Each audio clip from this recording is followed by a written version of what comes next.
കൊച്ചേട്ടൻ്റെ കത്ത്. ഒറ്റയ്ക്കിത്തിരി ഒരുമിച്ചൊത്തിരി.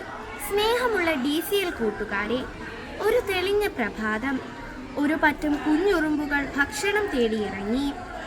ഏറെ നേരത്തെ അന്വേഷണത്തിനു ശേഷം ഒരു മരത്തിൻ്റെ ചുവട്ടിലേക്ക് അവരിലൊരാൾ ഓടിയെത്തി. ഇതാ വലിയൊരു നെന്മണി, ഇത് നമുക്ക് ഒത്തിരി ദിവസത്തേക്കുള്ള ഭക്ഷണമാക്കാം. അപ്പോൾ കൂട്ടത്തിൽ കുഞ്ഞുറുമ്പ് തടസ്സം പറഞ്ഞു. ഇത്രയും വലിയ നെല്ല് ആര് ചുമക്കും?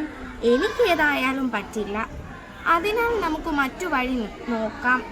അപ്പോൾ അവരിൽ മൂപ്പൻ ഉറുമ്പ് പറഞ്ഞു, നിനക്ക് ഒറ്റയ്ക്ക് ഇത് ചുമക്കാനാവില്ല, എനിക്കുമാവില്ല. എന്നാൽ നമ്മൾ ഒത്തുചേർന്നാൽ നമുക്കിത് തീർച്ചയായും ചുമന്ന് വീട്ടിലെത്തിക്കാം. അങ്ങനെ ഒരു പൊതു ലക്ഷ്യത്തിനായി അവർ ഒത്തുകൂടി. കുറേ പേർ മുമ്പേ പോയി വഴിയൊരുക്കി. പിന്നാലെ ഒട്ടേറെ പേർ ചേർന്ന് ആ നെന്മണിയുടെ ഓരോ ഭാഗം ചുമന്നു. സാവധാനം ഒരേ താളത്തിൽ അവർ മുന്നേറി.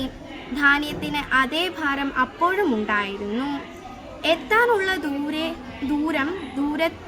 ദൂരെ തന്നെയായിരുന്നു. എങ്കിലും ഉറുമ്പുകൾ ലക്ഷ്യം കൈവിടുന്നില്ല.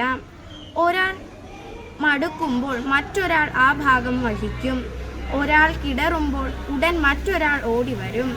ഒടുക്കം മണിക്കൂറുകൾ നീണ്ട ഒത്തൊരുമയോടെയുള്ള പ്രയത്നം ലക്ഷ്യത്തിലെത്തി. അവർ ധാന്യം വീട്ടിലെത്തിച്ചു.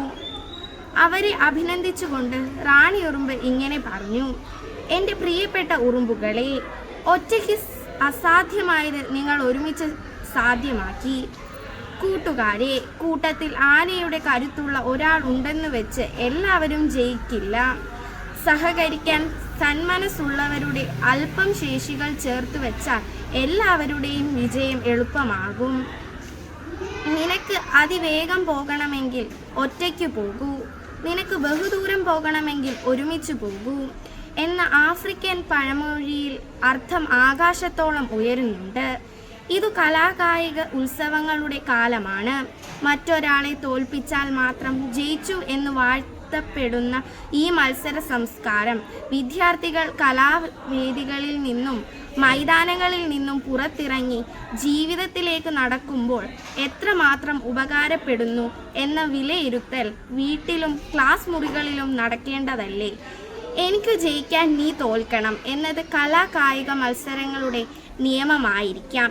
എന്നാൽ കുടുംബജീവിതത്തിൽ, സമൂഹത്തിൽ ഇത് പ്രായോഗികമാണോ? ഒട്ടുമല്ല. ഞാൻ മാത്രം ജയിക്കട്ടെ, അതിന് നീ എപ്പോഴും തോൽക്കട്ടെ എന്ന് ചിന്തിക്കുന്ന ഒരാളുടെ സെൽഫ് എസ്റ്റീമിൻ്റെ, ആത്മബോധത്തിൻ്റെ ഗ്രാഫ് ഉയർന്നേക്കാം. എന്നാൽ അയാളെ പറ്റി ഒപ്പമുള്ളവരുടെ മതിപ്പിൻ്റെ ഗ്രാഫ് കുത്തനെ താഴേക്കായിരിക്കാം. ഇയാളുടെ അടുത്തുകൂടിയാൽ ഇയാൾ മാത്രം ജയിക്കും, ഞാൻ അവഗണിക്കപ്പെടും. ഇയാൾ എൻ്റെ ആത്മസംതൃപ്തിക്കും എനിക്ക് എന്നെ പറ്റിയുള്ള മതിപ്പിനും ഒരു വിലയും നൽകുന്നില്ല എന്നനുഭവിക്കുന്ന ഒരാൾ എത്ര കഴിവുള്ളവരായാലും ഒറ്റയ്ക്ക് ജയിക്കാൻ വെപ്രാളപ്പെടുന്നവരെ നൈസായി ഒഴിവാക്കും. പല വൻ വിജയികളും ഒറ്റയായി പോയി ഒടുക്കം മത്സരിക്കാൻ ആരും കൂടെയില്ലാതെ ജീവിതത്തിൽ പറ്റെ തോറ്റുപോകുന്നതിന് വർത്തമാനകാല സാക്ഷ്യങ്ങൾ ഏറെയുണ്ട്. വ്യക്തികൾ മാത്രമല്ല, സംഘടനകളും സ്ഥാപനങ്ങളും പ്രസ്ഥാനങ്ങളും ഇങ്ങനെ നേതൃത്വ രംഗത്തുള്ളവരുടെ ഒറ്റയാൻ പാച്ചിലിൽ സംഘടിതമായ വളർച്ച മുരടിച്ച് തകർന്നു പോകുന്നുമുണ്ട്. എന്നാൽ നീ വിജയിക്കുമ്പോഴാണ് ഞാനും വിജയിക്കുന്നത് എന്നും എൻ്റെ ജയമല്ല, നമ്മുടെ വിജയമാണ് ലക്ഷ്യം എന്നും കൂടെയുള്ളവരെ അനുഭവിക്കുന്നവർ എപ്പോഴും വിജയിപ്പിക്കുന്നുമുണ്ട്. കൂട്ടുകാരെ, നമുക്ക് ഒറ്റയ്ക്ക് ഇത്തിരിയേ കഴിയൂ, ഒരുമിച്ചാൽ ഒത്തിരി നേടാം. None of us is as smart as all of us എന്ന കെൻ ബ്ലഞ്ചാർഡിൻ്റെ വാക്കുകൾ ഓർക്കാം. Team work makes the dream work എന്ന ജോൺ സി മാക്സ്വെല്ലിൻ്റെ നിരീക്ഷണം പ്രാവർത്തികമാക്കാം. മറക്കാതെ പറയാം, ഒറ്റയ്ക്കിത്തിരി ഒരുമിച്ചൊത്തിരി. സസ്നേഹം, കൊച്ചേട്ടൻ.